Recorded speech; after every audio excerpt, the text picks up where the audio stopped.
Nós vamos dar início, então, na nossa noite de formação. A segunda noite dessa semana, na terça-feira, nós tivemos a formação também com o padre jesuíta, o padre Jaldemir Vitório, e hoje com a presença do padre Jair, com essa alegria de podermos contar com ele nesta noite para este momento formativo, que eu tenho certeza que todas estão desejosos de ouvi-lo, de acompanhá-lo. Algumas combinações, todos vamos permanecer com nossos microfones fechados, o chat também está fechado, até para evitarmos qualquer tipo de distração, querer olhar o que o outro está escrevendo. Abriremos no momento determinado, quando fizermos as nossas perguntas, teremos aí, no final da fala do padre Jair, um momento também que ele responderá perguntas. Como equipe, nós pensamos em 4 perguntas, que tem um grupo que selecionará as questões, até porque a nossa ideia não é nos delongarmos muito nesta noite. Então, o SAV da CRB, juntamente com os parceiros, irmã Maria Inês, que está entre nós, mas com um pouco de dificuldade na conexão, direto do Haiti. Na terça-feira, ela fazia um pedido, e esse pedido nós vamos reforçar, que todos os consagrados e consagradas possam estar em sintonia, em oração, rezando e pedindo por aquele povo, e por todo o povo também do Brasil e do mundo, pela paz, por todas as necessidades. Esta formação tem uma parceria com o programa Magis Brasil, dos padres e irmãos jesuítas, nossos companheiros de caminhada, a equipe de articulação do SAV da CRB, o irmão Bira, a irmã Cássia e o padre Bernardo, que nos ajudam, e a equipe de comunicação que está aí atenta, a irmã Luciene, Frei Tyler e o Frater Raul, que nos ajudam nessa noite a melhor conduzirmos.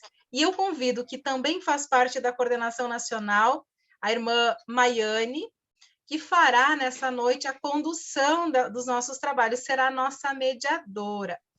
E de imediato, antes, irmã Maiane, desculpa, vamos convidar o padre Bernardo para que conduza um momento de oração para melhor iniciarmos. Mais uma vez, uma alegria tê-los conosco, bem-vindos, bem-vindas. Boa noite a todos e a todas. Iniciemos esse nosso momento de encontro. Invoquemos a presença de Deus Uno e Trino em nosso meio. Em nome do Pai, do Filho e do Espírito Santo. Amém. Rezamos juntos. Vinde, Espírito Santo, enchei os corações dos vossos fiéis e acendei neles o fogo do vosso amor. Enviai o vosso Espírito e tudo será criado, e renovareis a face da terra. Oremos.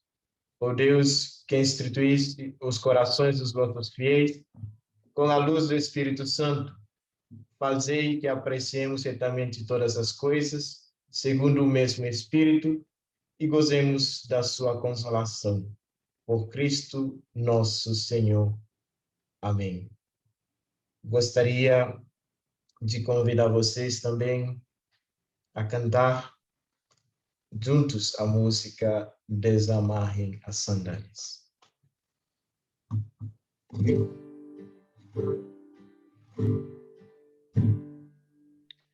Ao receber o Senhor, O microfone não quer funcionar de novo. tua presença para confirmar teu amor, faze nosso morar. Tu entrou, ele não perguntou se tu queria ver o vídeo. Outra semente plantar.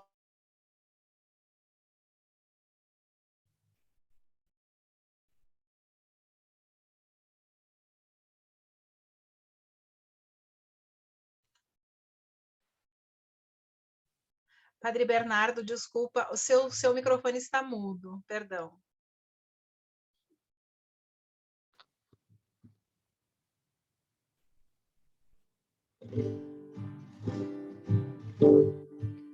Desamarrem sandálias e descanse. Este chão é terra santa, irmãos meus. Venha agora e come, cantem, venha todos e renovem a esperança no Senhor. Desça mais as sandálias e descanse. Esse chão é terra santa, irmãos meus. Venha agora, come, cante, venha todos e renove a esperança do Senhor.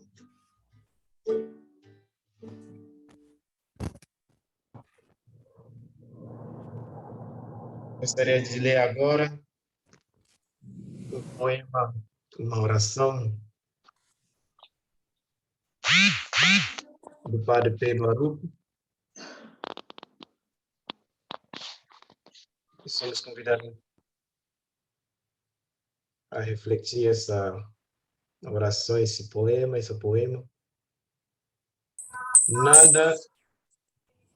Nada pode ser mais importante do que encontrar a Deus.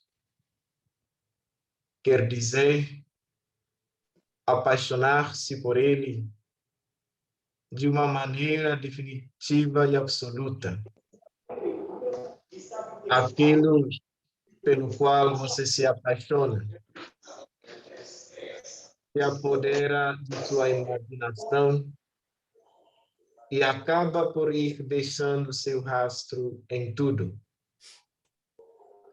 Será isto que decidirá o que é que tira você da cama a cada manhã? O que você faz com seus fins de tarde? Em que você emprega seus fins de semana? O que você lê? O que você conhece?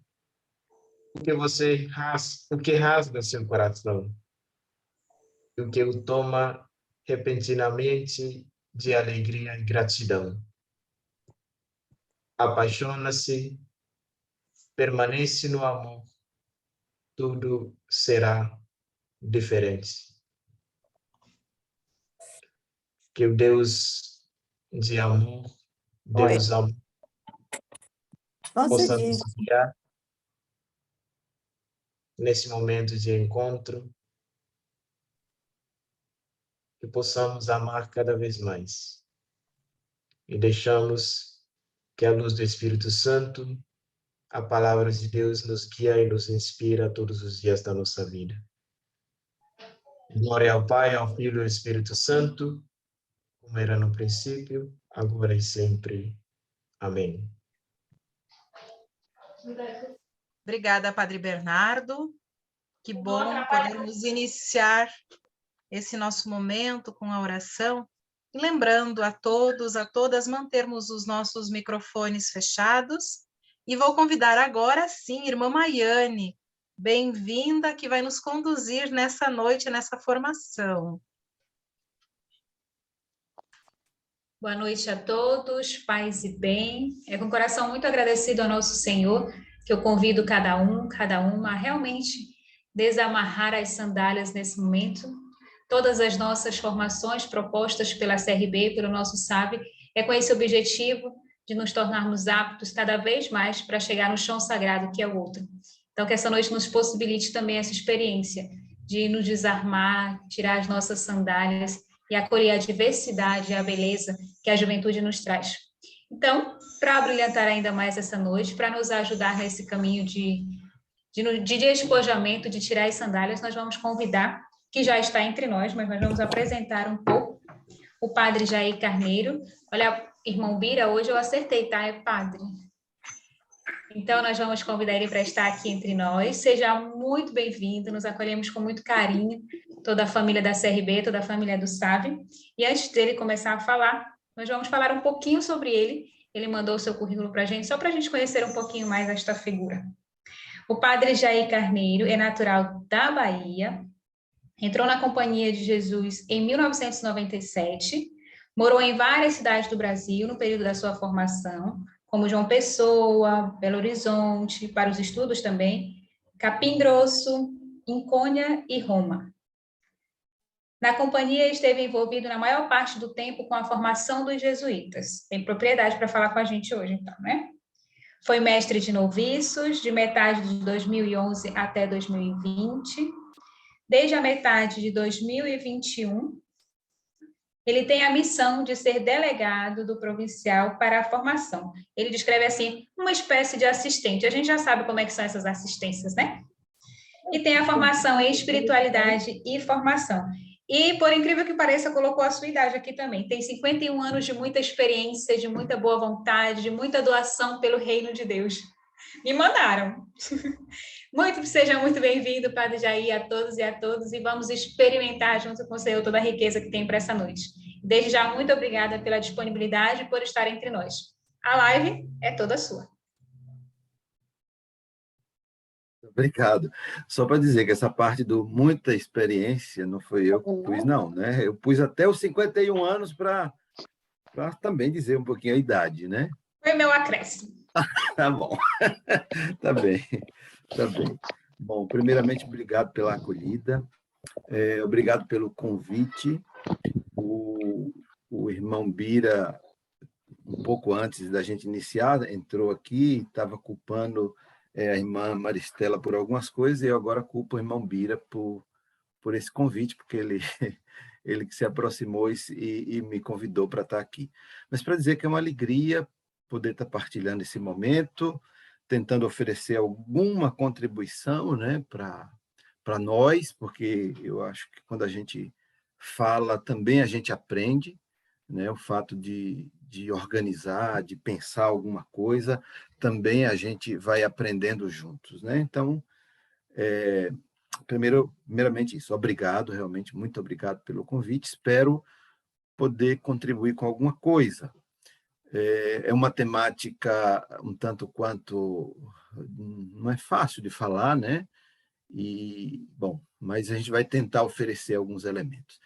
Eu queria começar, e aí eu preparei algum material, queria pedir que já pusesse o primeiro slide, porque ali tem alguma coisa também de apresentação do que gostaria de dizer hoje. Será que consegue pôr no modo... Não entra no modo apresentação, né? Não entrou. Bom, mas vamos lá, tudo bem. Eu acho, desculpa, Jair, eu acho que clicando no livrinho, Tyler, você clica no livrinho para ver. Aí ele fica em modo tela cheia. Aqui já está a tela cheia. Porque aqui para nós não está, não. Peraí, então. Telinha, lá no livrinho...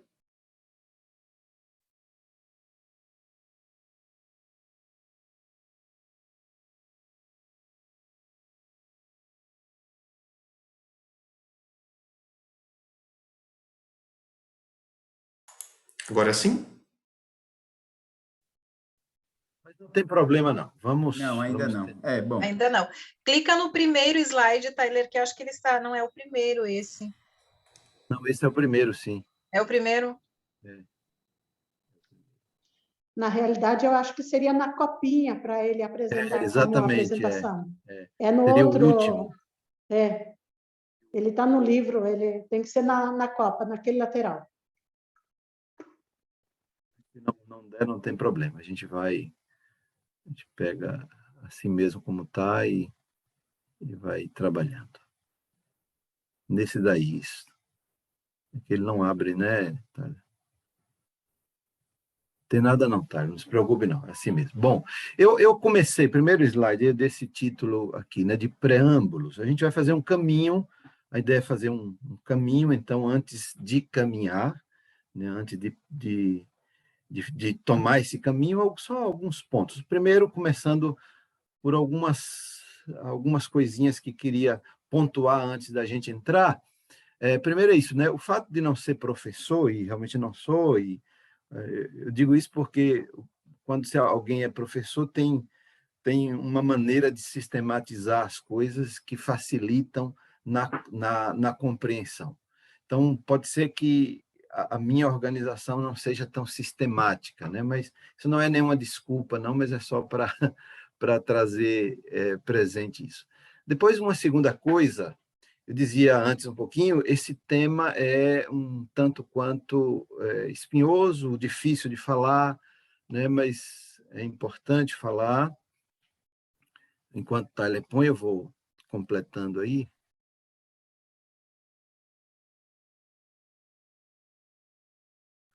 Agora apareceu. Agora sim. Então, eu não sou especialista no tema, né? Mas, como coloco aqui, tenho alguma experiência, depois de um tempo de formação, né? A gente tem alguma experiência no acompanhamento de pessoas. Então, eu acho que gostaria de me valer disso também para trabalhar o tema. Começo com uma pequena, mas necessária diferenciação.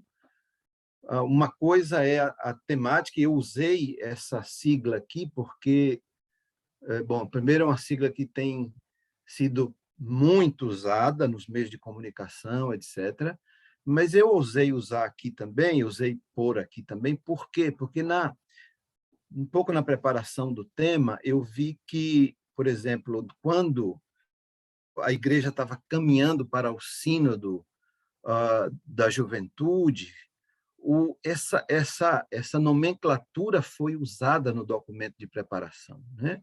LGBTQIA+. Então, por isso eu ousei colocar aqui. Então, acho que a gente precisa fazer aqui, para esse momento aqui, uma diferenciação entre isso, essa temática na vida pastoral da igreja. Acredito que, mais do que na hora de a gente abordar essa temática na vida pastoral da igreja, mas que aqui não vai ser o caso, pelo menos eu pensei, não é o que eu entendi que haviam me pedido, né?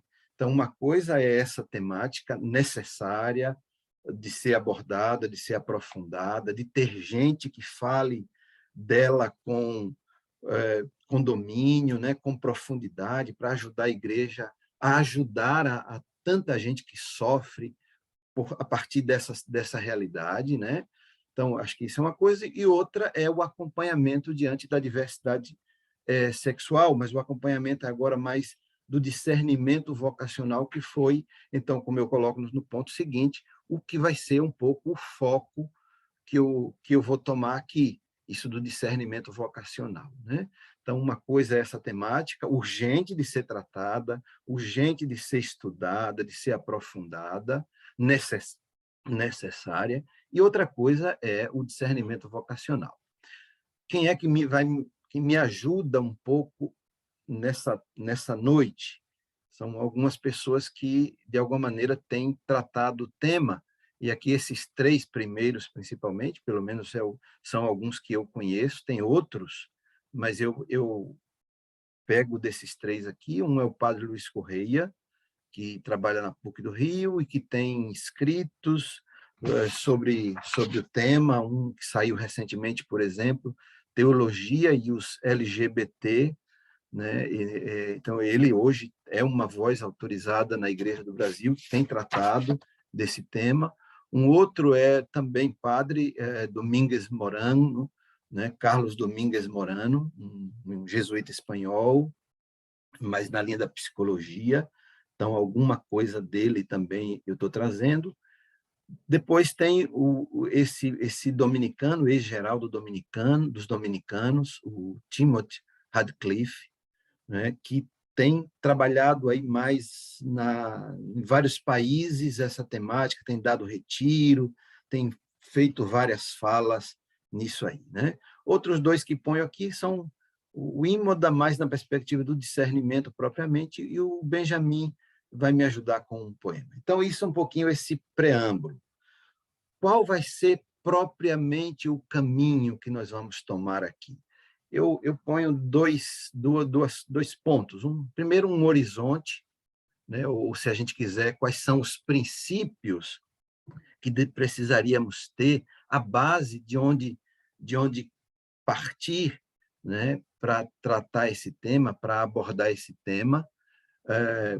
Primeiro é isso, né? Ter presente diante de quem nós estamos. Vou falar um pouquinho disso daqui a pouco. Partir do mistério do amor, desse amor de Deus, né? Deus nos cria por amor, ama a cada uma das suas criaturas. Então, diante de quem nós estamos, o mistério do amor de Deus, que ama a todos e a todas, ama a tudo. Hoje em dia, a gente, com esse tema forte, esse convite forte a esse cuidado da criação, esse amor de Deus toca tudo, tudo, tudo. Depois, o discernimento como possibilidade, né? Então, o horizonte, a mim me parece que precisaria ser a partir daí. A pessoa que está diante de nós, o amor de Deus e o discernimento como uma forma de aprofundar esse chamado e esse amor de Deus na vida das pessoas. Depois, alguns passos do caminho que nós vamos seguir depois, né?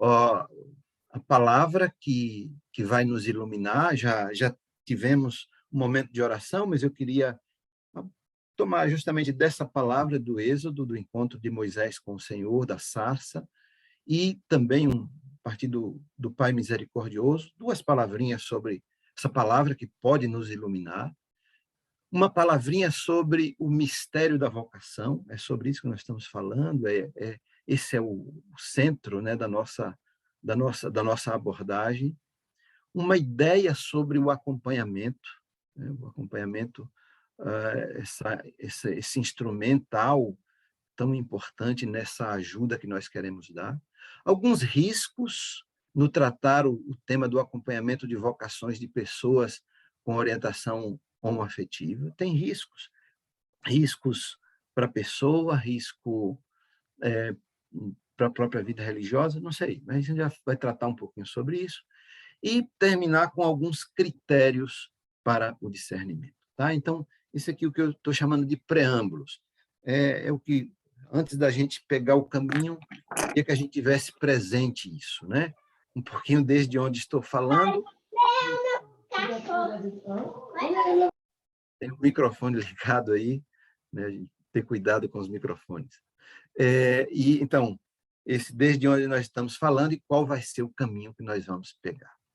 Pediria aqui, segundo slide, por favor.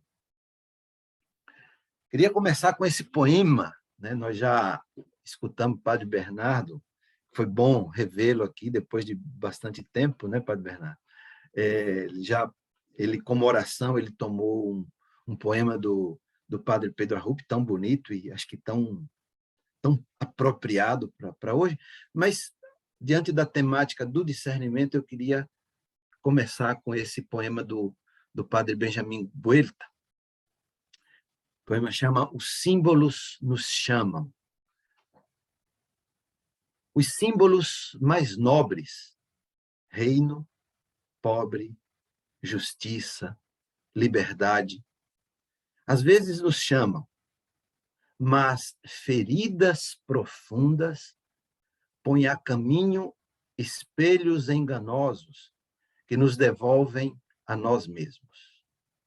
E nos perdemos confusos em nosso próprio labirinto de buscas tortuosas para tentar preencher nossos vazios pessoais enquanto nomeamos absolutos.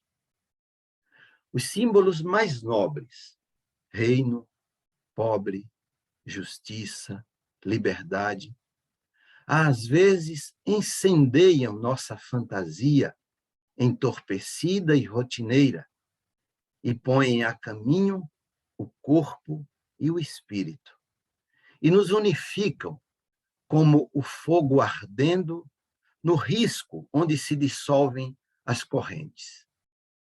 Uma atração de eternidade nos faz avançar, atravessando de absoluto o instante e a tarefa. Tomei esse texto, dizia antes, né? Nesse contexto de discernimento, tomei esse poema, porque aqui, quase como os dois lados do coração, ou as duas faces do coração que nós trazemos em nós, ou que nós trazemos, que as pessoas trazem, algumas coisas nos movem. E que bonito e que bom quando são símbolos nobres como esses, né? Reino, pobre, justiça, liberdade. Mas aqui eu acho que o Benjamin nos ajuda a ver que muitas vezes, se eu estou internamente, se em mim internamente sangra determinados tipos de feridas, né? E que principalmente que eu não sou consciente, um risco muito grande é que eu, dizendo ser o reino, dizendo ser em nome do pobre, dizendo ser por causa da justiça, por causa da liberdade, na verdade, o que eu estou fazendo é buscando a mim mesmo. Qual é o problema? É que eu não sou consciente que essa busca, no fundo, é uma espécie de círculo vicioso. Eu vou alimentando essa ferida e alimentando, e eu termino me perdendo nesse labirinto de buscas tortuosas, como ele vai dizer. Por outro lado, quando a gente é consciente dos limites, das forças, consciente daquilo que nos move, aí sim, esses símbolos nos impulsionam ao encontro do outro. Então, isso aqui é só para nos ajudar, para nos pôr diante desse tema do discernimento, né? Isso que eu aponto me leva para onde? Tendo presente isso, os horizontes aí para a abordagem dessa temática, o primeiro é isso, o primado da pessoa humana. O Evangelho nos coloca sempre diante desse primado. O Evangelho, Jesus é aquele que em todo momento teve a pessoa humana em primeiro lugar, né? O valor da vida, o valor da pessoa, né? O valor da dignidade humana. Então, é daqui que a gente precisa partir. A gente está diante de um outro, de uma outra que grita por dignidade, que deseja dignidade. Então, esse primado a gente não pode perder nunca. Esse primado da pessoa humana. Isso nasce do próprio Evangelho. Primado da pessoa, o amor de Deus, que é oferecido, derramado sobre todos e todas, sobre todas as suas filhas, todos os seus filhos. Isso a gente precisa ter presente também como horizonte, né? E eu, como acompanhante, eu, como aquela pessoa que o Senhor convida, põe a minha congregação, né? Coloca como aquela que vai escutar alguém, se a gente não tiver presente que esse primado da pessoa, ou seja, estou diante de uma pessoa, um outro, uma outra, e que esse outro, essa outra é amado, é querido, querida, amada por Deus, aí a nossa ajuda nesse sentido vai ser em lugar de fazer crescer, a gente vai colocar a nossa ação, a nossa colaboração mais para a morte do que para a vida. E um terceiro horizonte é isso do acompanhamento como processo de discernimento. E é processo. Talvez a gente vá demorar de ter clareza nesse processo, porque é processo. Talvez a gente não tenha certeza, a gente nunca vai ter diante de nenhum processo, né? Mas no caminhar, buscar as luzes, aí sim a gente pode ajudar. E aqui, para o discernimento, eu tomei esse conceito aqui de luta humana e luta teológica. Eu acho que acompanhar é ajudar as pessoas a se darem conta das motivações que elas trazem, de purificar algumas dessas motivações. E como é que a gente pode ajudar nesse aprofundar, nesse purificar as motivações? Por isso que eu tomo isso aqui, dessa imagem aqui, da luta humana e luta teológica. A luta humana, muitas vezes a gente encontra pessoas, e aí, de modo especial, né, a gente pode imaginar aí alguém que chega até nós trazendo essa realidade de uma orientação homoafetiva, marcada muitas vezes dentro da família, dentro da comunidade, por negação, né, por uma valorização negativa disso, né, um juízo negativo dessa orientação. Alguém que chega até nós, muitas vezes, porque pode vir buscando justamente, movida por medos, né, por medo de viver fora, por exemplo, assumindo essa mesma orientação. Hoje, isso cada vez é menor, esse enfoque, essa força, cada vez é menor, mas ainda é possível. Então, essa pessoa pode vir movida pelo medo, movido por fugir de determinadas situações, movida por expectativa dos outros, do pai, da mãe, da comunidade, né, de alguma irmã, de algum religioso, alguma religiosa, né? Mas isso aqui é luta humana, ela está respondendo a questões muito mais internas, algumas negativas, por que não, positivas. A vida religiosa pode ser um lugar em que eu vou, por que não, viver com tranquilidade essa dinâmica e outras dinâmicas que eu trago, só que isso aqui ainda é luta humana. O ideal, o caminho, precisaria ajudar essa pessoa a sair, a dar nome, em primeiro lugar, do que ela carrega como luta humana, para que ela chegue a isso que estou chamando aqui de luta teológica. Um pouquinho aqui a gente pode trazer imagens bíblicas. Paulo, por exemplo, né? Paulo, a leitura do encontro de Paulo com Jesus é uma luta teológica, né? Jesus diante do Senhor, que diz, olha, está aqui, e agora? O que é que você vai fazer da sua vida? Você até agora me perseguiu, e agora? O que é que você vai fazer da sua vida, né? Então, ajudar as pessoas a saírem dessa dinâmica de luta humana para chegar até a luta teológica. E nessa luta teológica, ela precisa, de fato, trazer para o centro da decisão dela, da escolha dela, em primeiro lugar, a pessoa de Jesus. Na vida religiosa, a gente segue uma pessoa. Tem uma pessoa que a gente segue. Então, a pessoa de Jesus, aquilo que ele veio inaugurar, aquilo que ele veio nos convidar a que nós nos adentremos, que é o reino do Pai, esse sonho de Deus, de que os seres humanos cresçam na capacidade de se ajudarem, de se perdoarem, etc. Então, essa dinâmica do reino também precisa estar no centro da escolha dele e dela, e os valores da vida. Isso é luta teológica. Então, o acompanhamento precisaria ajudar as pessoas a darem nome aos seus medos, às suas fugas, às suas expectativas, e, se for somente isso, a ajudar a essas pessoas a verem que a vida religiosa não é o seu lugar. E aí a gente pode trazer, já que a temática é essa da homoafetividade, eu acredito, e estou dizendo isso aqui porque a gente encontra isso, tem uma literatura muito grande que traz esse elemento, né, de que muita gente vem até a vida religiosa, às vezes porque é um espaço em que eu posso viver de forma tranquila a minha orientação.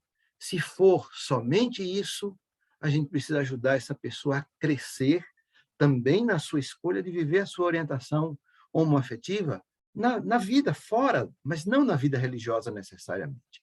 Agora, se ela traz, junto com isso, essa centralidade da pessoa de Jesus, do reino, dos valores, como aquilo que motivam a sua escolha, o modo como ela quer viver, aí sim, a vida religiosa pode ser um lugar para ela. Então, esse é um pouco o horizonte. Por favor, slide seguinte.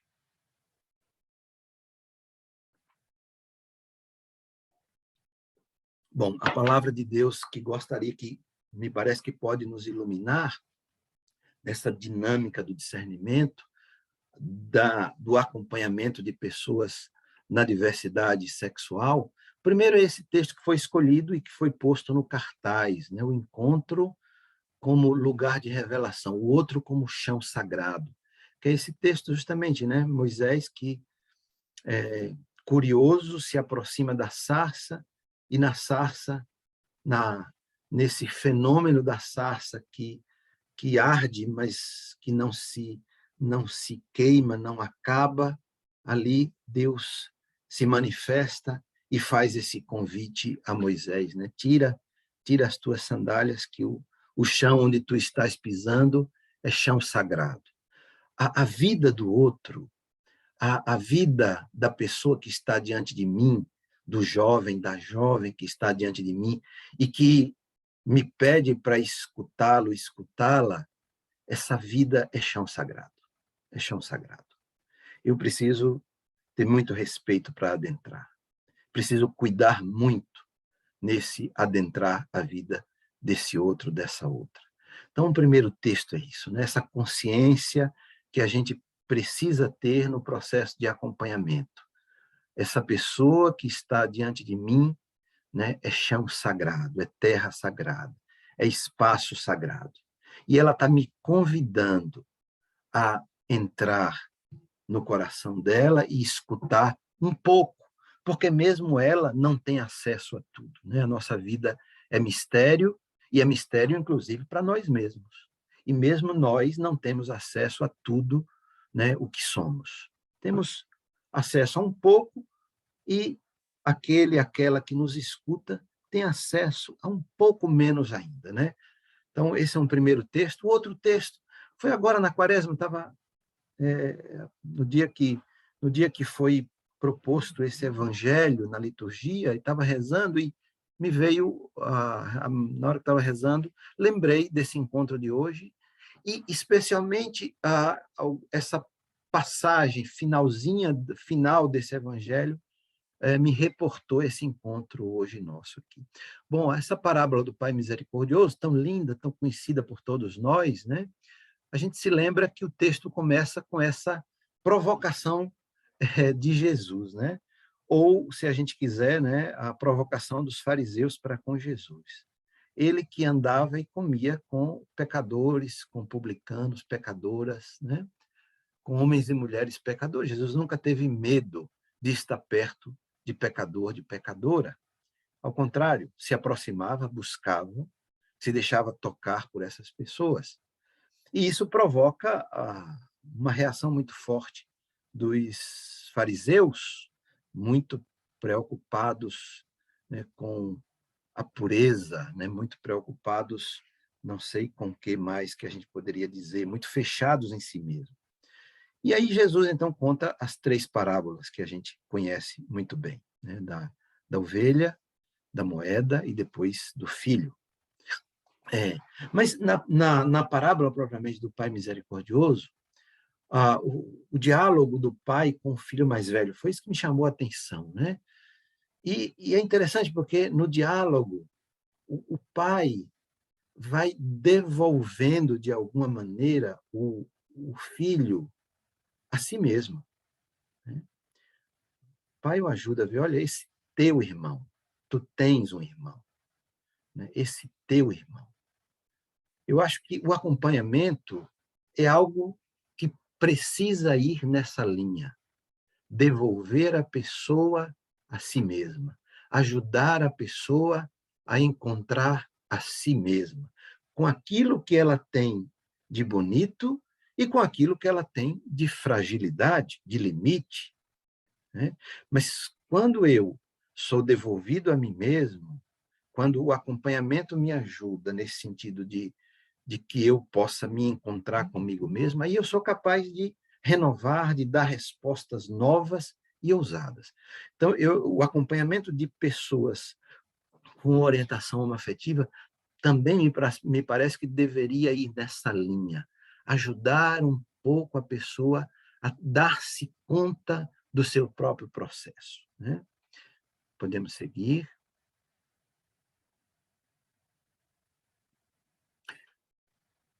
A gente está falando de vocação, vocação na diversidade, né, sexual. Então, por isso, uma palavrinha sobre vocação, uma breve aproximação a esse tema. Primeiro, vocação é um mistério, né? Acho que todos nós, muitas vezes, quem está aqui na vida religiosa, mas também quem assume a sua vocação na igreja como presbítero diocesano, por exemplo, ou como leigo, leiga na dinâmica da vida da igreja, né? De fato, que assume isso, seja qual vocação for, de vez em quando a gente se dá conta do mistério que é esse passar de Deus na nossa vida. É um mistério, né? Isso eu acho que é a primeira coisa. E aí, esse texto de Marcos 3, de 13 a 19, Jesus que sobe a montanha, e ali o Evangelho diz que ele subiu a montanha e depois de ter passado a noite em oração, chamou aqueles que ele quis, né? Então, é um chamado do Senhor, ele passa e chama. Mas acho que para nós o principal aqui é entender, isso é um mistério. Vocação é nessa linha do mistério do dom, é para o outro, né? É para o outro. Vocação não é para mim mesmo. A autêntica vocação, e à medida que a gente cresce na consciência da vocação, a gente vai percebendo que vocação é um dom dado por Deus, mas para que eu seja dom na vida do outro, da vida da outra. E, nesse sentido, ela se manifesta da forma mais bonita no serviço. Por isso, ela não é um privilégio, né? Não é um privilégio. Não somos, como religiosos e religiosas, os separados. Não somos, né? Não é um privilégio, não é um direito também. Eu tenho direito a isso. Às vezes eu já escutei uma situação ou outra, em que alguém, a partir do discernimento, especialmente na vida religiosa masculina, já vi um outro caso, né, em que, na companhia já aconteceu isso, né, de que alguém vai caminhando, mas o discernimento aponta, por exemplo, para encerrar o processo, e eu já escutei de alguém dizer assim, mas eu tenho direito. Não, a vocação, seja ela qual for, não é um direito, é um chamado, é um dom, mas para o serviço, né? Ela deveria nascer, de fato, no meio do povo e para servir ao povo de Deus, né? Então, nesse sentido, a força dela, ou ela cresce à medida que justamente eu saio desse lugar de privilégio e me coloco no lugar do serviço. Para que a vocação possa florescer, a gente precisa de algumas ajudas, né? E aqui eu faço quase eu conclamo mesmo a nós aqui, a que estejamos atentos, atentas, e que possamos nos colocar cada vez mais a serviço de alguns tipos de ajuda. Talvez convidar a congregação nossa a que esteja atenta por exemplo, esses tipos de ajuda aqui, porque senão a gente mata a vocação. Primeiro, isso do acompanhamento espiritual, né? Especialmente para quem está num processo mais... Para quem está começando, claro que a gente oferece, mas o acompanhamento espiritual é importante para todos nós, né? A gente sozinho, sozinha, quando eu estou sozinho, sozinha, eu não vejo as coisas com clareza, né? Então, eu preciso desse outro, dessa outra, que funciona para mim como uma espécie de espelho, que vai ser uma espécie de testemunha autorizada. Claro que aqui supõe que esse outro, essa outra que me acompanha, seja alguém experimentada, alguém que também ele, também ela, né, tenha uma vivência, uma relação profunda com Deus e que é capaz de reconhecer o passar de Deus na minha vida, ou então há situações de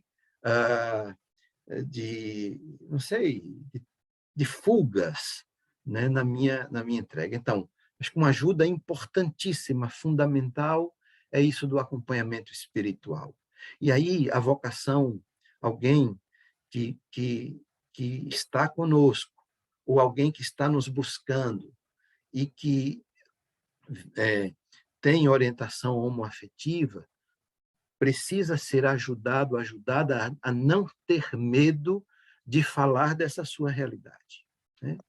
Então, como primeira ajuda aí, o acompanhamento espiritual, o acompanhamento psicológico, em alguns casos, pelo menos, para ajudar um pouquinho a pessoa a dar nome, né, a algumas questões que ela traz, que se eu não dou nome, eu permaneço amarrado. Então, primeiro é isso do acompanhamento, depois isso da comunidade, seja ela religiosa, a comunidade religiosa como espaço de irmãos e de irmãs, de chamados e chamadas por Deus para a mesma vocação. Então, nesse sentido, uma comunidade que se põe fechada a qualquer partilha nessa linha é uma comunidade que não ajuda. Então, talvez a pergunta é essa: a comunidade tem maturidade para acolher uma pessoa que tem, por exemplo, orientação afetiva? Essa é uma pergunta que eu faço, né, que deixo aqui para nós, né? Então, a comunidade religiosa como ajuda, a comunidade de fé como ajuda, porque é para essa comunidade que eu estou caminhando, que eu estou na vida religiosa, né, para o serviço dessa comunidade de fé. Depois, a oração, uma oração sempre mais de abertura para com Deus, de escuta do que Deus pede de mim, né? Tem muita gente, e quando todos nós já talvez tenhamos vivido alguma situação dessa, em que o risco muito grande de uma oração, em lugar da oração ser um monólogo. Então, assim, a oração, ela tem alguns critérios, né? Uma oração precisa me lançar para o outro. A minha oração me lança para o outro. Então, se essa oração me lança para o outro, ela é uma ajuda também, né, nesse aprofundar a minha vocação.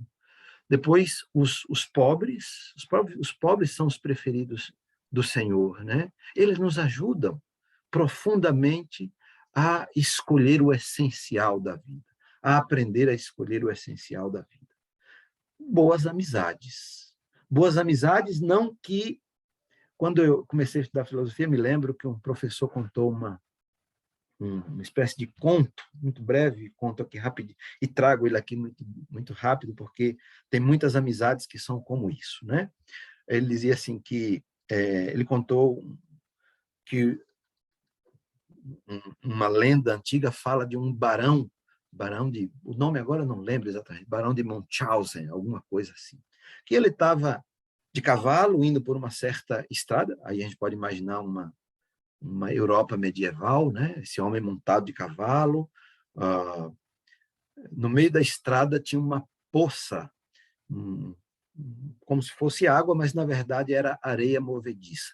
O cavalo entrou na poça e no meio o cavalo não conseguia sair e começou a afundar.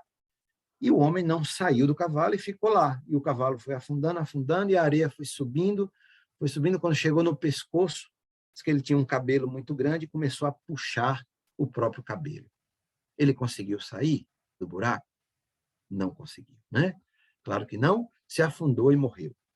Por que eu trago essa historinha aqui? Porque muitas vezes a gente encontra amigos, a gente tem amigos, e a gente às vezes vai considerar amigos aqueles e aquelas que, quando encontra a um de nós nessa mesma situação de estar afundando, vai confirmar somente. Então, muitas vezes o risco é eu considerar bom amigo, boa amiga, aquele ou aquela que diga o que eu quero escutar.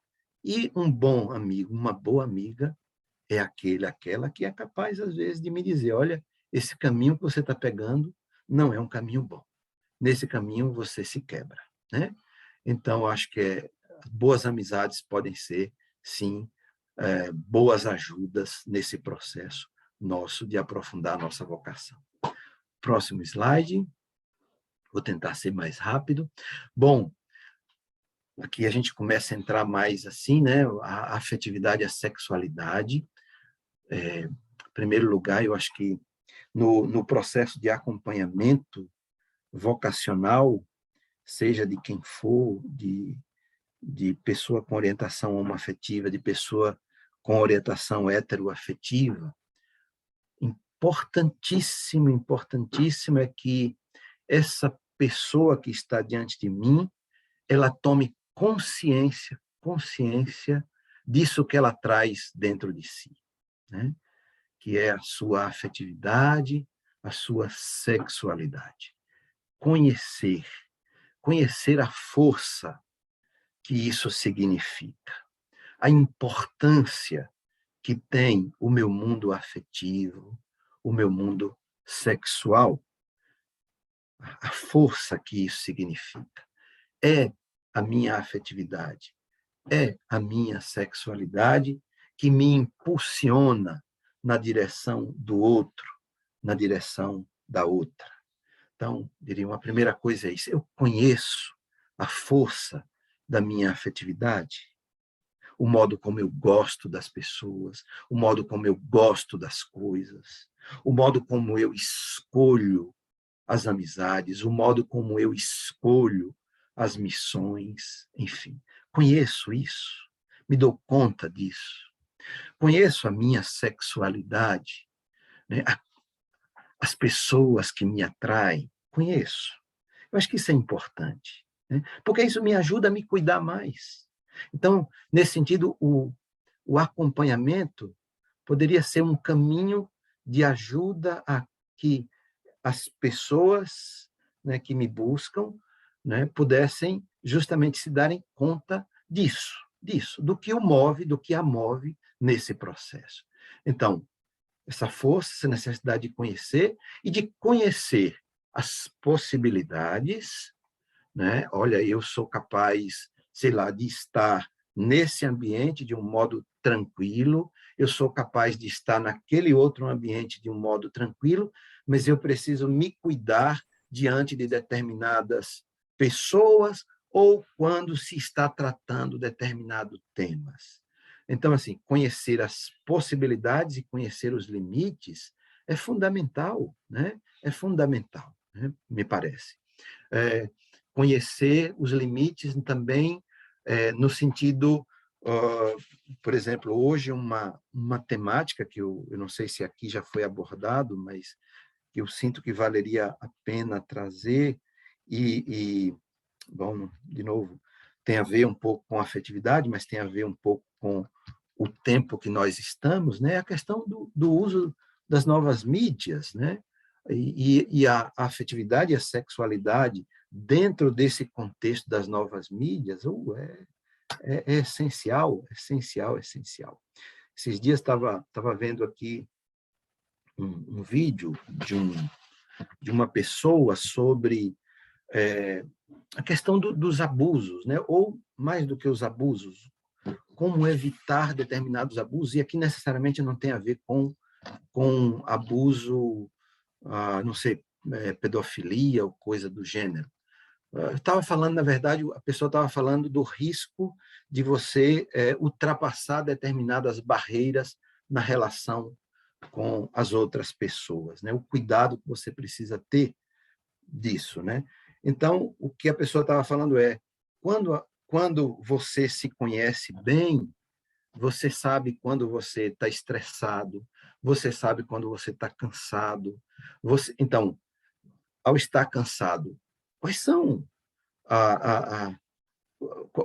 as minhas reações diante disso? O que é que eu busco como gratificação? Me parece que está nessa linha aqui, né? Então, a afetividade, a sexualidade como esse espaço vital, fundamental, como essa força que eu preciso conhecer bem, ou que eu preciso, nesse caso, ajudar a essa outra pessoa que está diante de mim para que ela possa viver bem a sua vocação, sem se quebrar nem quebrar os demais. Seguinte. No acompanhamento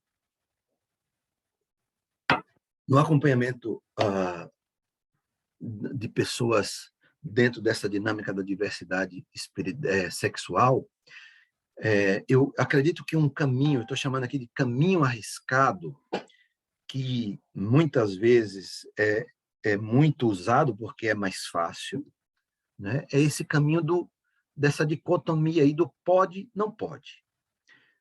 Aqui, eu acho que tem ajudado muito a todos nós, nesse nosso tempo, o Papa Francisco. Ele tem insistido muito com isso, que não é a questão do pode ou não pode. Por exemplo, a questão da família, né?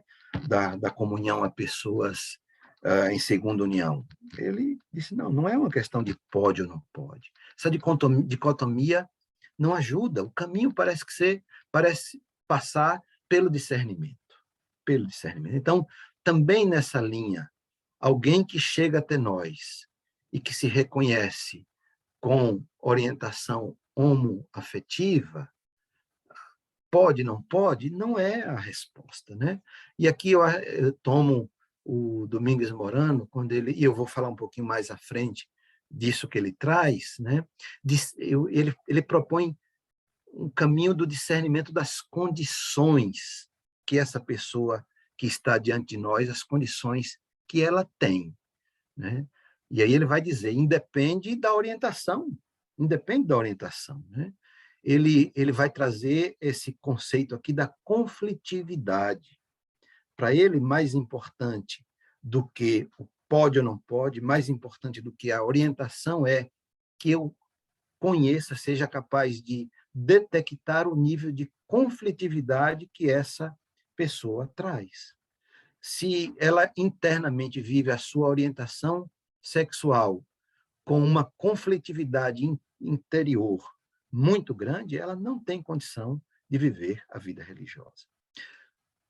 Depois, a questão do discernimento do tempo que nós estamos, isso me parece importante, né?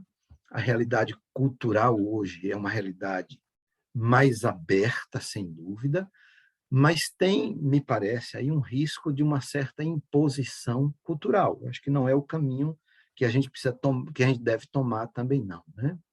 Então, discernir o tempo esse tempo que nós estamos, essa realidade cultural e os desafios que essa mesma realidade impõe à formação.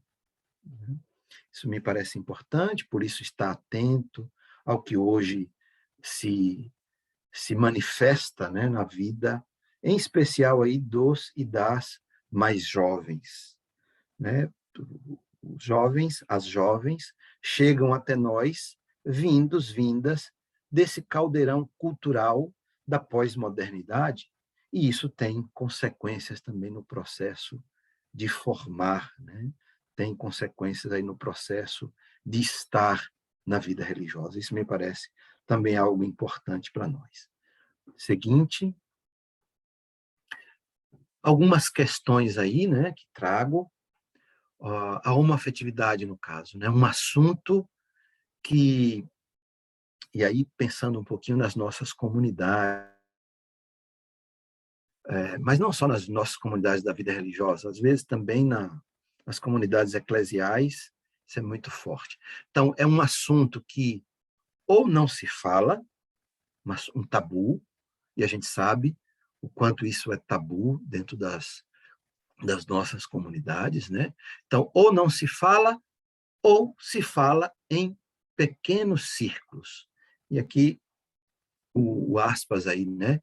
Em voz baixa, como um assunto de canto, de sala. Não é normalmente um tema que é trazido, ou hoje já se é trazido muito mais, mas ainda dentro das comunidades se fala pouco. Então, isso aqui, ou não se fala, ou se fala em pequenos círculos. E aí, com um risco grande, por exemplo, né, de guetos. de guetos, que é perigoso, que não é evangélico, né? Mas às vezes infelizmente, porque não se fala, às vezes uma saída que se tem. Então, acho que isso aqui precisa ter presente, né? É uma temática que ainda precisa ser mais elaborada, né? Com isso, não estou dizendo agora que isso tem que ser assunto de mesa, não. É um assunto a ser tratado com seriedade, porque a gente está falando, de novo, da intimidade das pessoas, né? Então, logo, o que é negado torna-se, de forma maléfica, um assunto, às vezes, onipresente, mas na língua ferina, vamos chamar assim, né?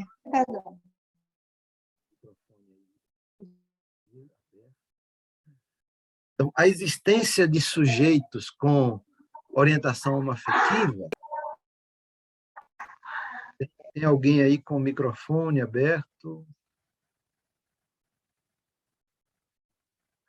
Oh, obrigado. Então, a existência de pessoas com orientação homoafetiva, tanto na vida religiosa masculina e feminina, quanto no ministério sacerdotal, é um fato. Domingues Morano, por exemplo, tem um artigo dele que ele começa assim: bom, se fala que na vida normal, entre 4% a 10% das pessoas têm orientação homoafetiva. Ele dizia, na vida da igreja também deve ser assim, mas ele dizia, provavelmente, já que ele não fez nenhuma pesquisa, então ele não pode afirmar, provavelmente esse número é muito maior, né? Então, para dizer que na vida religiosa masculina, na vida religiosa feminina, no ministério ordenado sacerdotal diocesano, é um fato. Então, esse é um ponto. Da parte de formadores e formadoras, alguns riscos aqui que a gente precisa estar atentas. Primeiro, acho que é um risco grande aqui, é que os nossos medos, porque a gente não sabe como tratar do tema, né? Os desejos também, por quê? Porque quando uma pessoa está falando de determinados temas, isso me provoca também, porque essa ideia de que eu sou imune absolutamente ao que a outra pessoa me fala num acompanhamento, isso é irreal. Eu sou humano e, à medida que eu escuto também, isso de alguma maneira toca em mim, né? Então, um risco é que os meus medos, os meus desejos, as minhas inibições e as minhas repressões, né, sejam aquilo que, inevitavelmente, apareçam com mais força, com mais ênfase no trato com pessoas com orientação homoafetiva, ou mesmo no discurso sobre a sexualidade em geral. Hoje a gente caminha, claro, graças a Deus, talvez num movimento um pouco diferente, mas se a gente pega a formação há um bom tempo atrás, né? Um bom tempo, talvez antes do Vaticano II, oxalá, a sexualidade é uma temática que provoca medo. Então, por causa desse medo, por não saber como lidar, etc., etc., então era um tema tabu, é um tema que ou tabu ou visto como absolutamente tema mau e que eu preciso colocar uma pedra sobre ele, né? Então, da parte dos formadores e formadoras, é preciso que eu primeiro busque reconhecer um pouco quais são os meus medos, quais são os meus desejos, as minhas repressões nessa temática de pessoas com orientação homoafetivas ou de pessoas com orientação heteroafetivas, porque isso, no meu modo de escutar, no meu modo de devolver a ele, a ela, né, o que eu escutei dela, vai interferir também. Tá? Então, parece que isso é algo importante também. Seguinte.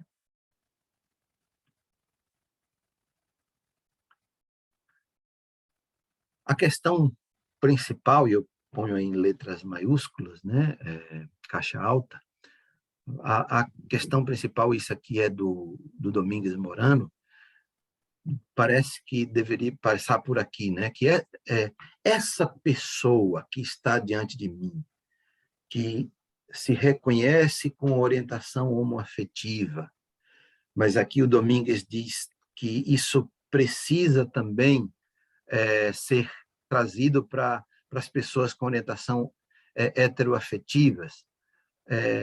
Essa pessoa tem capacidade de viver uma vida celibatária de forma coerente? Essa, para quem acompanha, parece que deveria ser a questão. Essa pessoa vai viver de modo coerente, vai ter paz na sua vivência celibatária dentro da vida religiosa, né? Então, nesse sentido, pode ajudar muito a nós, a quem acompanha, sair desse estereótipo aí tão difundido, né? Que pensa que as pessoas com orientação homoafetiva dificilmente podem viver sem praticar a sua tendência homoerótica, né? Então, primeira coisa é isso, essa pessoa tem capacidade de viver a sua vida celibatária. Depois o Domingos Morano segue. O problema está não tanto na condição ou orientação, o problema não está aí, mas no nível de conflitividade que essa pessoa, né, traz consigo, no nível de conflitividade interna dessa pessoa, né? E aqui uma constatação, segundo o parecer esse parecer aqui do Domingos Morano, dadas as circunstâncias habituais em que a consciência homossexual ainda se desenvolve, ou seja, as circunstâncias familiares, culturais, dependendo do tipo da cultura de onde a pessoa vem, né? Do tipo do lugar da igreja, no sentido do tipo de igreja, do que a igreja onde eu estou, de onde eu venho, traz como valores, como pregação. Então, dadas as circunstâncias habituais em que essa consciência de que se é de que se tenha a orientação homoafetiva, né? Então, dadas essas circunstâncias, podem apresentar, desculpa, aqui está um mas provavelmente maior do que esse nível de conflitividade, provavelmente será maior do que nas pessoas heterossexuais. O que não quer dizer, isso ele reafirma muitas vezes, o que não quer dizer que pessoas heterossexuais não tenham conflitividade também na sua vivência interior da sua sexualidade, né? O que é que ele traz por conflitividade aqui? Na verdade, é isso, é quando isso da identidade, da sua identidade sexual é tão central que a primeira coisa que se apresenta nessa pessoa, quando ela está diante dos outros, é essa sua orientação, né? Então, essa pessoa, em todo momento, ela vai sentir a necessidade de se afirmar a partir, né, da sua orientação sexual. Então, uma pessoa homoafetiva, provavelmente, ela vai se afirmar aí a partir, não sei, de pautas, externamente, de conversas, de buscas, mas o heterossexual, a pessoa heterossexual, também, se ela traz esse nível de conflitividade tão alta, ela vai estar a todo momento necessitando se afirmar. Então, nenhum nem outro vai conseguir viver a vida religiosa com paz, com tranquilidade, né? Então, nesse sentido, ele diz, o nível de conflitividade é importante para esse discernimento. Próximo. E aí eu vou terminando aqui, né? nós estamos falando aqui de discernimento de como ajudar a pessoas que chegam até nós e que se reconhecem com orientação homoafetiva ou heteroafetiva também, porque isso vale, né, para elas, para as pessoas com orientação heteroafetiva. Quais são os critérios que poderiam nos ajudar nesse discernimento? É que eu pontuo alguns. A gente poderia elencar outros ainda, mas eu vou trazendo aqui, que de alguma maneira já foi aparecendo na minha fala. O primeiro é isso, né? Esse vocacionado, essa vocacionada que está diante de mim, que se coloca para ser acompanhado, ser acompanhada, né? Eu percebo nele, percebo nela os elementos próprios de uma vocação à vida religiosa. Eu percebo nele, percebo nela as verdadeiras motivações para entrar, para estar na vida religiosa. No caso, lembra lá daquele segundo ou terceiro slide, agora já não lembro, né? Eu percebo nela aqueles elementos da luta teológica, ou seja, o desejo de seguir Jesus, dentro da vida religiosa, o desejo profundo de oferecer a sua vida para que outras tenham mais vida, o desejo de partilhar o que tenho com outros, com outras. E é isso que o move, é isso que a move nessa sua busca. Isso me parece um critério fundamental, né? Mais do que a orientação, esse me parece ser um critério importantíssimo. Depois, essa outra questão, essa pessoa que está diante de mim, eu percebo que ela tem capacidade de viver aquilo que a igreja pede, seja para alguém que é ordenado, seja para alguém que está na vida religiosa consagrada, ou seja, essa pessoa, percebo nessa pessoa a capacidade de viver com paz, não com castração, não de forma infecunda, né? A capacidade de viver o celibato, a castidade, eu percebo. Uma coisa que sempre me ajudou e sempre dizia isso, né? A quem eu acompanhei, a quem eu tenho acompanhado, e que quando a temática entra um pouquinho disso aqui, né? Assim, para mim, uma dificuldade, outra dificuldade, esse é humano, todos nós vamos ter, talvez em um momento mais, em um momento menos. Agora, quando isso beira a perda da paz, aí não dá, né? Aí é melhor que essa pessoa seja ajudada a buscar outro caminho onde ela vai certamente poder seguir com muito mais fruto, oferecendo muito mais fruto ao reino de Deus. Então, um segundo critério me parece esse, né? Então, primeiro isso, né? Das motivações, essa pessoa traz as motivações autênticas, essa pessoa é capaz de viver aquilo que a vida religiosa, aquilo que uma vida, no caso do seminário, né? Aquilo que a ordenação vai lhe pedir. Um terceiro critério é esse, a percepção por parte da pessoa de sua identidade e daquilo que está no núcleo, no centro dessa mesma identidade. Aqui, no fundo está se falando da questão da conflitividade.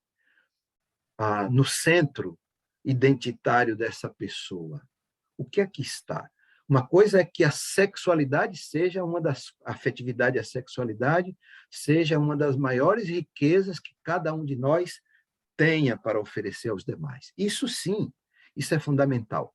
Mas quando isso, né, quando isso da identidade ligada à orientação é tão central que essa pessoa vai, então, precisar manifestar a toda hora isso, difícil. A vida religiosa não é o lugar, certamente. Ela não vai conseguir viver na vida religiosa em paz. Ela vai buscar, né, em outros lugares isso que, às vezes, a vida religiosa não oferece. para ela, né? Então, me parece que esse aqui é um critério importante que eu não tenho resposta em 1 e 2 dias, talvez para nenhum desses critérios. Por isso eu preciso caminhar, por isso o acompanhamento é um processo, tá? E um quarto que eu trouxe aqui, que eu acho que parece bonito, né? Eu ponho aqui, né? As pautas, a questão das pautas, que uma pessoa com orientação homoafetiva pode trazer para a vida religiosa ou para o seminário. Eu estou trazendo aqui seminário também porque, nesse sentido, me parece que há uma correlação aqui, né? Então, as pautas. E aí eu trago isso e me ajuda a pôr essa questão, acho que um autor que não sei se todas nós conhecemos, mas certamente imagino que sim, que é o padre Segundo Galilea, né?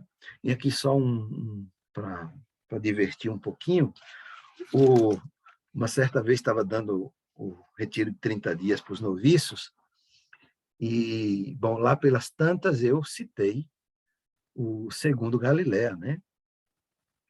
E aí um noviço estava meio dorminhoco, lá depois na conversa ele chegou para mim e disse: "Ô Jair, engraçado, eu nunca tinha escutado falar desse concílio."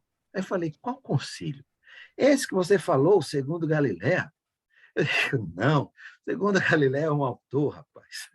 Eu falei, bom, essa diferença que ele faz aí, né? Eu gosto dessa diferença. Ele faz, chega um momento, ele está falando do segmento de Jesus, um segmento pé no chão, né? Um segmento que parte da vida. E aí ele faz essa diferenciação entre profetismo e militância.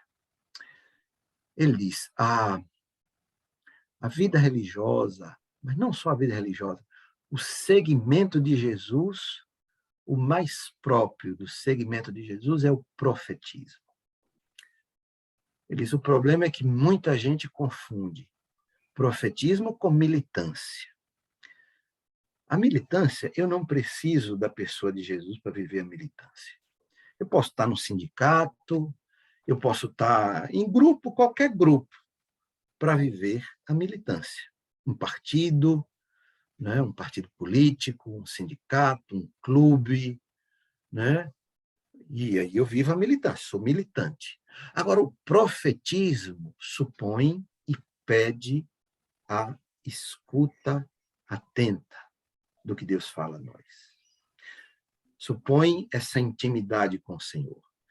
E eu ligo essa diferenciação que ele faz aqui com isso das pautas.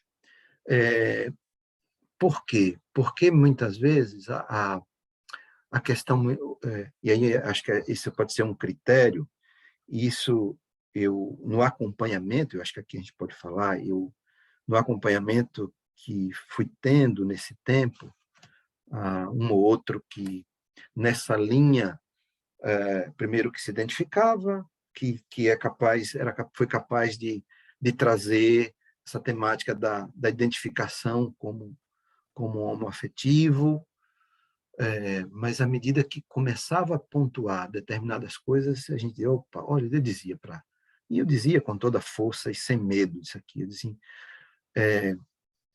eu acho que certas lutas,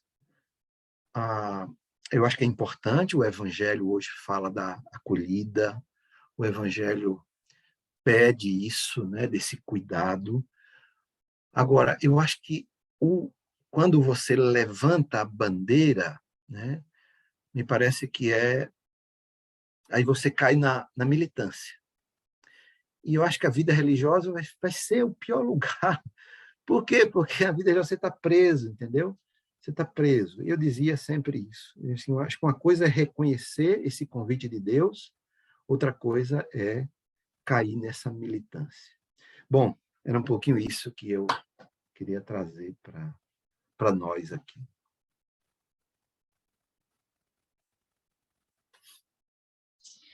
Muito obrigada, Padre Jair. Penso que esse é um tema que ele requer muitas e muitas mais reflexões. Isso é só um primeiro passo, é um primeiro pensamento, uma primeira ideia, mas nós estamos aí com abertura e agora bem descalços, né, para invadir, né, e cuidar com muito carinho desse espaço e refletir sobre esse espaço e realmente nos aprofundarmos nesse sentido. E aí, eu agradeço mais uma vez, em nome de toda a CRB, muito obrigada pela sua presença entre nós, pelas reflexões, por todas as luzes que vieram deste momento. E aí, eu convido o irmão Bira, que eu já aprendi, para conduzir esse momento agora com a gente, com algumas perguntas que vocês colocaram lá no chat. Irmão Bira? Valeu, Maiane. Valeu, companheira. Arretado. Parabéns, gostei muito. Mas a gente vai fazer uma dobradinha, Maristela e eu, tá bom? Eu vou fazer uma primeira pergunta que está aparecendo aqui no chat, Jair. Da Maria Elone, né? Como abordar este tema tão cheio de tabu, medos, de forma respeitosa e que a pessoa não se sinta ameaçada? Isso já você foi dando pistas, né? Mas interessante, abuso de poder. Né?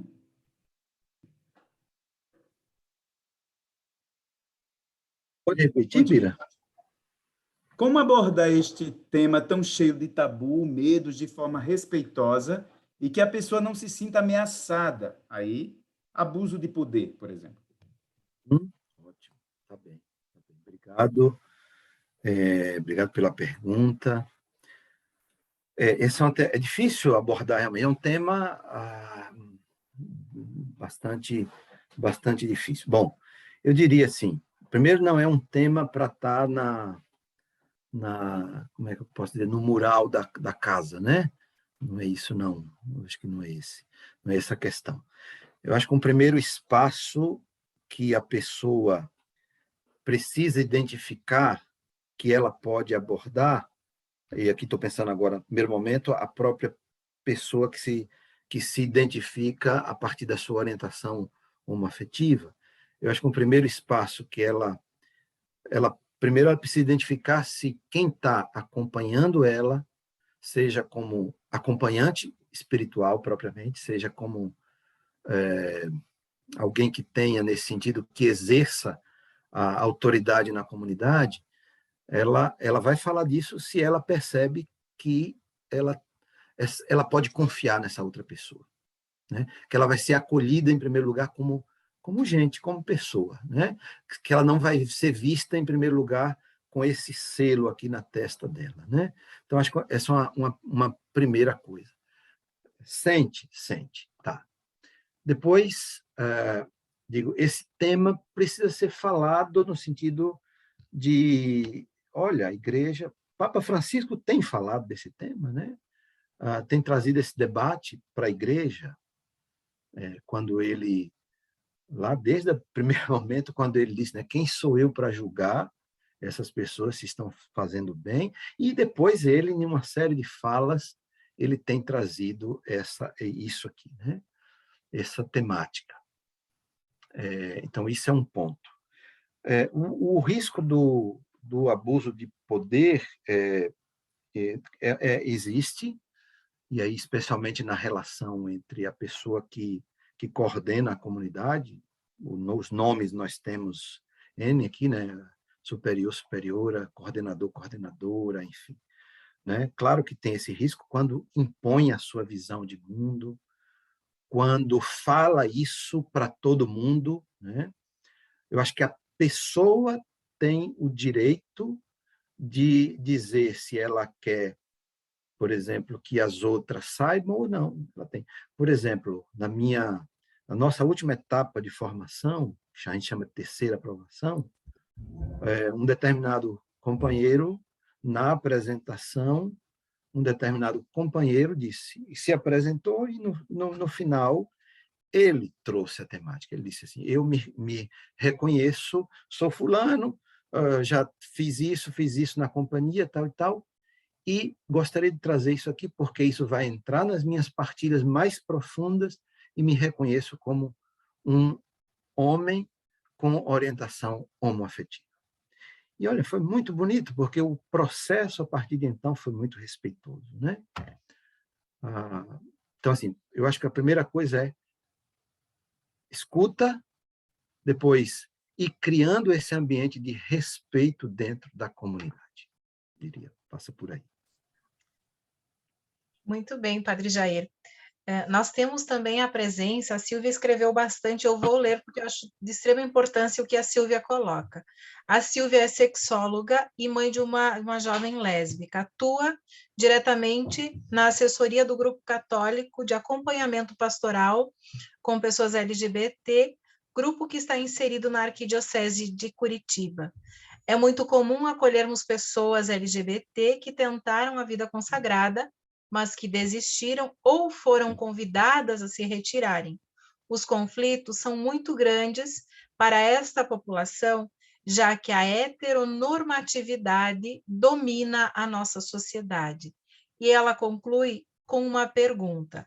Pergunto, seria possível a gente sonhar com a inserção de temas de sexualidade humana na formação de seminários e conventos? Eu quero, antes do senhor responder ou comentar ela, Silvia, nós somos justamente da etapa que inicia a formação. O convite é direcionado especialmente aos animadores e animadoras vocacionais. Então, já é uma resposta à tua pergunta, sim. Nós estamos dispostos a fazer esse diálogo. Padre Jair? Concordo. Não só possível, como é necessário e fundamental, né? Eu acho que isso aqui é a resposta simples, essa é a resposta curta.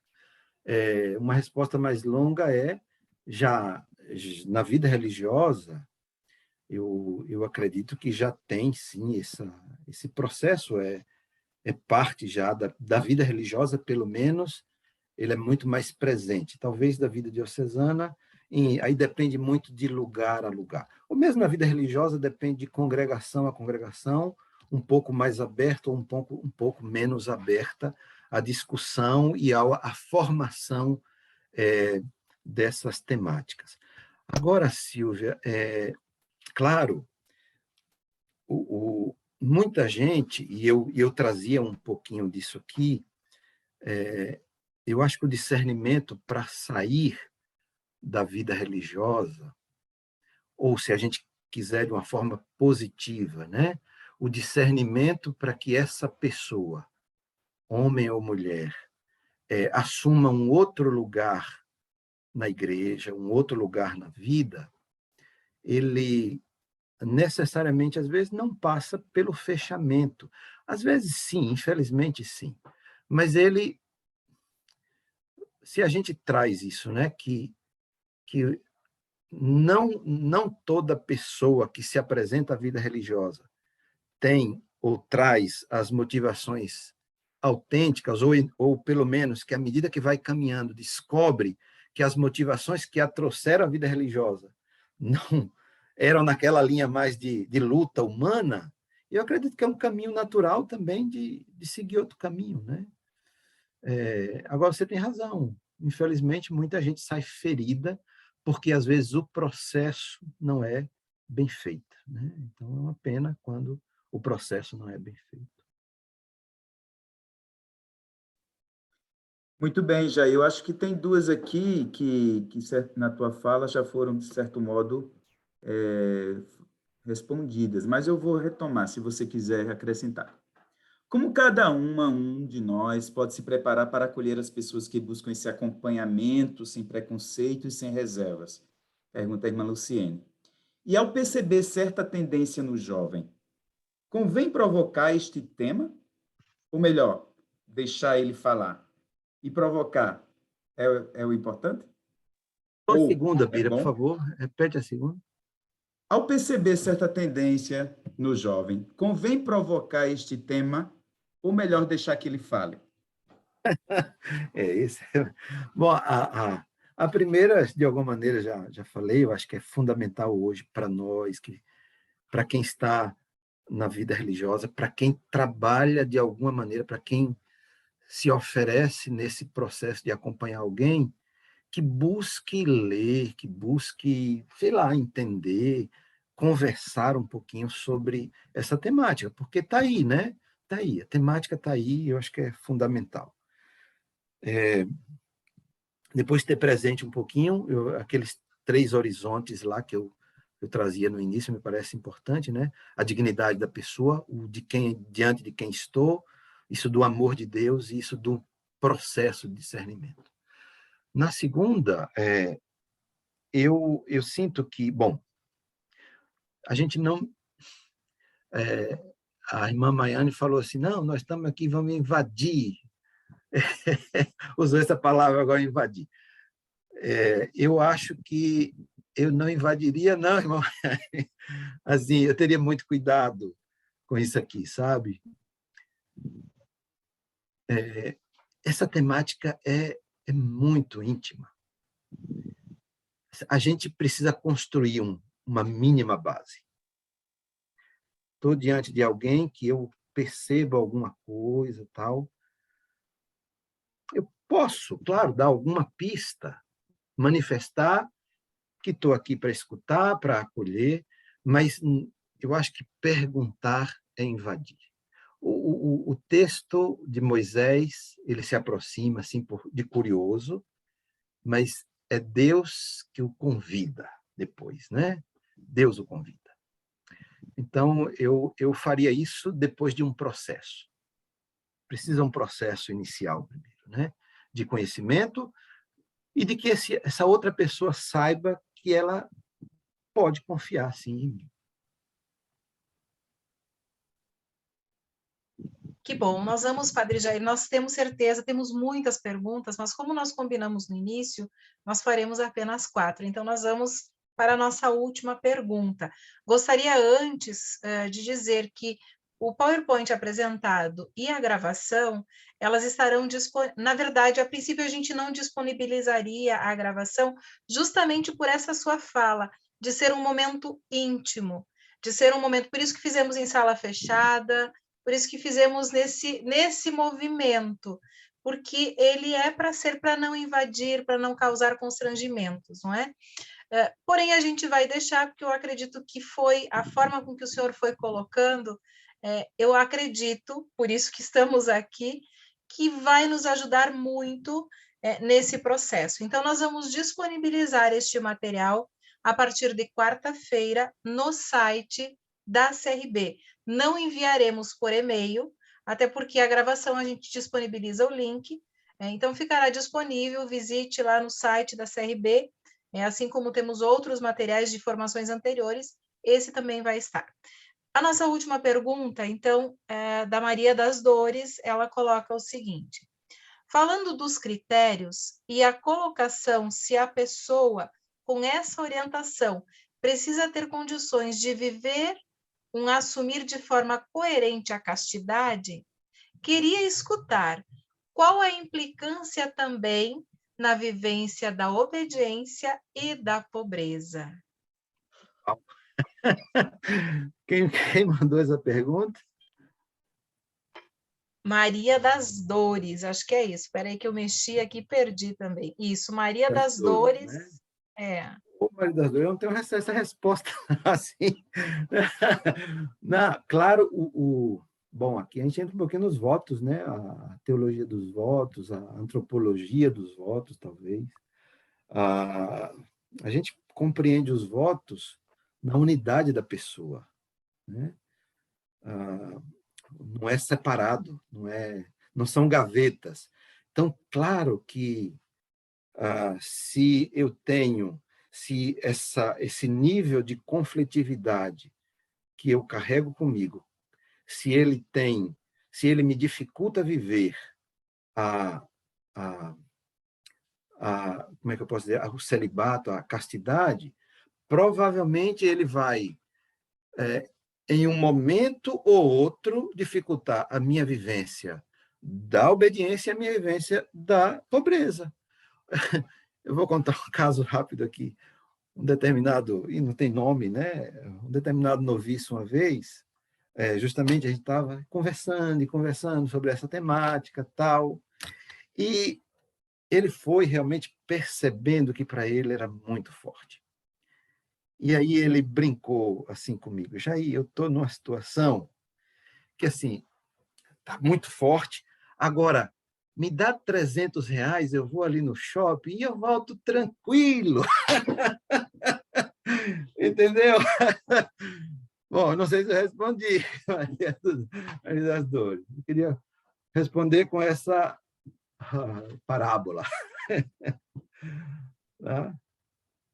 Olha só, antes de Jair, Maristela falou que era a última, mas eu falei com ela aqui nos bastidores, porque tem uma retada, viu? Aí eu acho que essa aqui valeria a pena. Vê só, quem pergunta é o Alexandre. Boa noite, paz e bem. Para o senhor, o profetismo não interpelaria a militância, não no sentido partidário, mas no sentido de considerar a relevância política que o cristianismo e a vida religiosa possuem em seu desenvolvimento? Para o senhor, o profetismo não interpelaria a militância, não no sentido partidário, mas no sentido de considerar a relevância política que o cristianismo e a vida religiosa possuem em seu desenvolvimento? Eita, é tudo. Ô, Alexandre. De alguma maneira, sim, mas ele precisa ser segundo, eu acredito. Porque quando, pelo menos essa é um pouco minha experiência, né? Tem certas coisas, certas realidades que a gente que vão nos atingir. O que eu acredito assim, e aqui entra um pouquinho, talvez o modo de eu sentir, eu e talvez todos nós aqui, né? Graças a Deus, sentir Deus passar por nós. Deus nos fala na realidade do mundo, na realidade da vida das pessoas. E, claro, à medida que eu vou justamente discernindo, percebendo esse passar de Deus, esse passar de Deus pede de mim respostas. Agora, quando eu fazia a distinção, é justamente nessa linha de que se o que me traz a vida religiosa é já esse desejo de militar aí, isso é primeiro, né? Outra coisa é se justamente o evangelho, quando eu leio o evangelho, quando eu escuto o evangelho, quando eu olho para as pessoas, meu coração grita e diz, eu preciso fazer uma coisa, ótimo, vamos discernir e vamos pôr as mãos no barro, na luta. Aí sim. Mas aí é profetismo. Né? Então, claro, e aí o profetismo me leva, nesse sentido aí sim, a militar a um segundo passo. Mas o primeiro passo precisa ser o profetismo, precisa ser escuta primeiro. Muito bem. Eu tenho certeza que nós seguiríamos muito ainda, mas precisamos também fazer o nosso encerramento. Padre Jair, como a irmã Maiane já disse, a nossa gratidão em nome da CRB, temos só a agradecer, a irmã Maria Inês estava conosco também, com certeza, se estivesse com condições de internet, ela estaria também dando a sua palavra nesse momento. Muito obrigada, que Nossa Senhora sempre te acompanhe, te ilumine, que Deus continue te dando, são 51 anos, né, que tenham muitos desses anos ainda, né, abençoados, iluminados, né, a gente vai disponibilizar junto, se o senhor nos permitir, o seu e-mail no material, se caso alguém gostaria de fazer alguma conversa mais particular, que também possam estar aproveitando. Aproveito do momento para convidar a próxima live, aí não é fechado, é em espaço aberto. Estamos vivendo um tempo muito especial, que é a nossa Assembleia Geral Eletiva da CRB.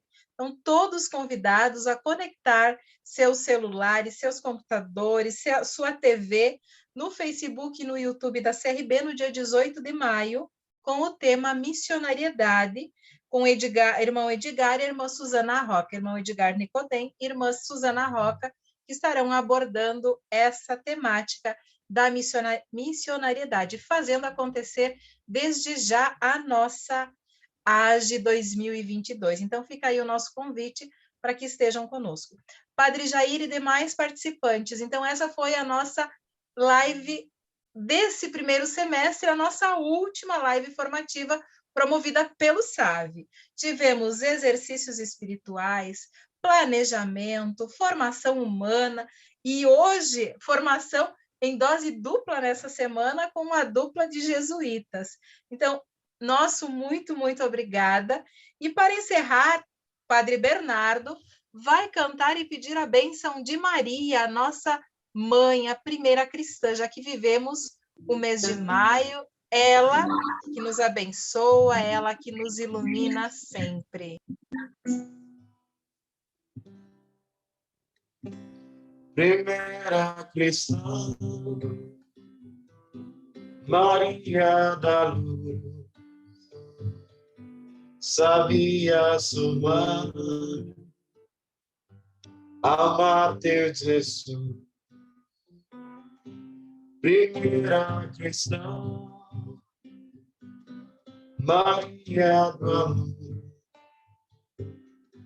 soubeste seguir teu filho, Senhor. Nossa Senhora das minhas cruzes, louvação para te louvar. Iluminada, iluminadora, inspiradora de quem quer amar e andar com Jesus, andar com Jesus, andar com Jesus e andar com Jesus.